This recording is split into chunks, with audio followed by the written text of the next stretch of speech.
Home service po tayo. Yan. Dito tayo sa Masaito. Hyundai Ion. Ang issue nito. Yan.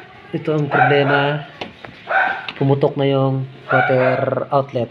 Yan. Natanggal na siya. So ito yung outlet. Natanggal na dun sa pagkakaano niya. Sa body niya. So dapat talaga ito ay pinapalitan to. Whichever comes first. 80,000 or 5 or 6 years. Palitan nyo na tong water outlet nyo. May leaks man yan o wala. So unahan nyo na. Bago pa kayo abutan. Yan, katulad nito, inabutan si sir. Buti na lang at dito pumutok to sa ano nila, sa bahay nila. Hindi siya inabutan sa daan. Kasi kung nagkataon na sa daan siya inabutan, overheat abot dito ni sir. Tsaka kung gabi pa, mas mahirap maghanap ng pyesa sa gabi. So yan.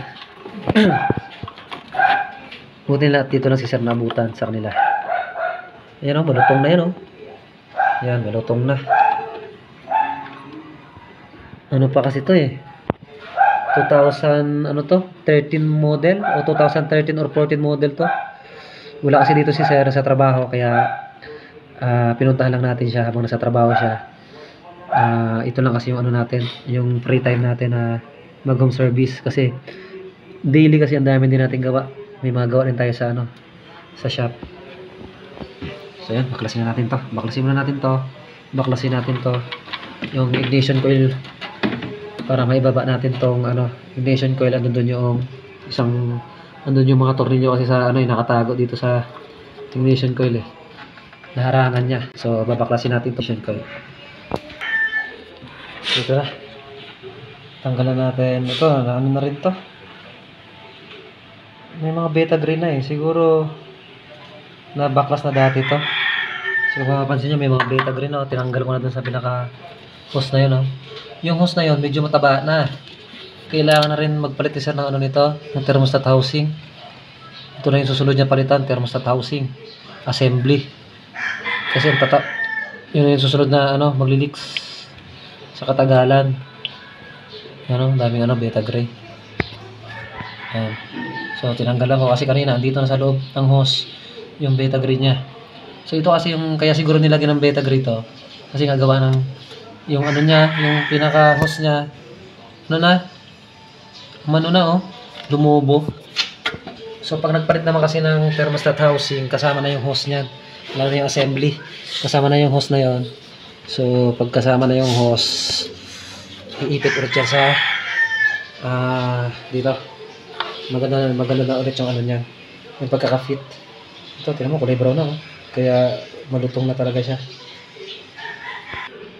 So ito yung ipapalit natin. Original parts from ano to, made in India. Yan. So kasama na rin yung sensor. So ito yung lumang sensor ni sir. Iwan na rin natin to sa kanya. So kakabit na lang din natin. Yan, may nakita pa tayong tornilyo lost thread oh. Doon sa dulo, kaya may transmission. Kaya pala walang tornilyo to dito. Dito, walang tornilyo. Yung pinaka bracket niya, ito, lost thread. Yan o. Yan o. Walang daan na binuksan. Matagal na tong tornilyo na to doon sa dulo. Okay, kapit na natin. Okay, yan, ano natin, nakapit na natin yung bagong water outlet with sensor. So, ano lang natin to. Kapit natin yung airbox. Tapos, maglalagay tayo ng coolant. Ano natin, ibibilid natin. Okay. So, yan o. Bakla siya, nakaganyan siya. Nakaganyan yan. Yan. So, sa katagalan na yan o, kulay brown na eh. Kulay brown na yung ano niya. Yung plastic na to, yung outlet, water outlet, kulay brown na. Kaya pumutok na talaga siya. Sobrang ano na niya. Sobrang marupok na. Nakadikit lang kasi yan eh. Yan, nakadikit lang ganyan yan. Ngayon, kapag ka napapansin nyo, doon po sa mga naka-ion, i10, yan mga ganyan. Yan. Naka water outlet lang po tayo na plastic, tsaka thermostat housing na plastic din. So dito sa water outlet, pag mabilis na magbawas yung ating reservoir, isa na sa dahilan to na nagli-leaks dito sa part na to. So paikot yan. Ayan, paikot dito sa paikot na ito. So i-check nyo na to, yung water outlet, no? I-check nyo na po doon sa mga naka-ion. Ito na po yung isa sa dahilan bukod dito sa radiator. So radiator, water outlet, at saka yung thermostat housing assembly, yan. Tatlo yan. Doon yan ang dahilan kung bakit mabilis magbawas na ang coolant. Lalo na yung mga naka 10 years, 6 years to 10 years pataas na yung iyon nyo, yung hindi pa po nakapagpalit, ito na po yung problema niyan. Mabilis magbawas ng coolant. Ngayon, pag bago na to, bago na yung thermostat housing, bago na yung water outlet, bago na rin yung ano nyo, radiator, tapos nagbabawas pa rin ng coolant. Ang dahilan po niyan, ayun naman. Yan. Yung bypass na heater core na yan. Yung sa heater core, doon naman nagli-leaks. So, ang ginagawa po natin dyan, binabypass na lang natin yung hose. Inaalis natin yung hose dyan, dinudugtong na natin dito sa thermostat housing. So, ito muna yung problema niya, yung mga plastic natin. Water outlet, thermostat housing, tsaka radiator.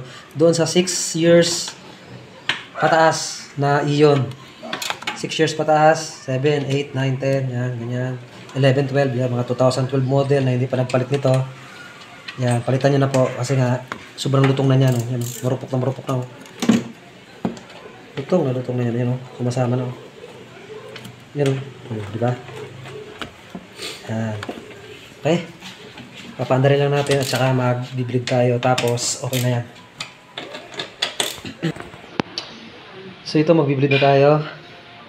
Ang problema naman, hindi natin mapapaandar. Lobat yung battery. So, ayun, pakuha tayo. Pinaway ko yung kapatid ko. Pinakuha ko yung power bank natin para mapaandar natin to. Ayaw umandar eh. Okay na sana, bleeding na lang. Kaso ayaw umandar. Yan o.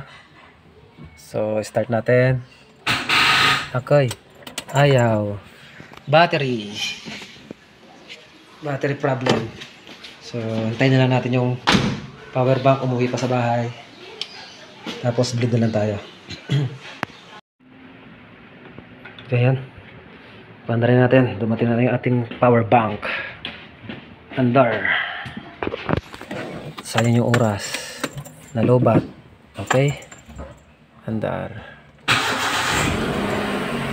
Ayan. Okay. Discharge yung battery ni sir. Tapos pa ng minor. Dalawang linggo kasi ito hindi na dalawang linggo ito hindi na paandar ni sir. Gawa ng dahil nga basag yung water outlet. So ngayon lang ulit na paandar to after 2 weeks.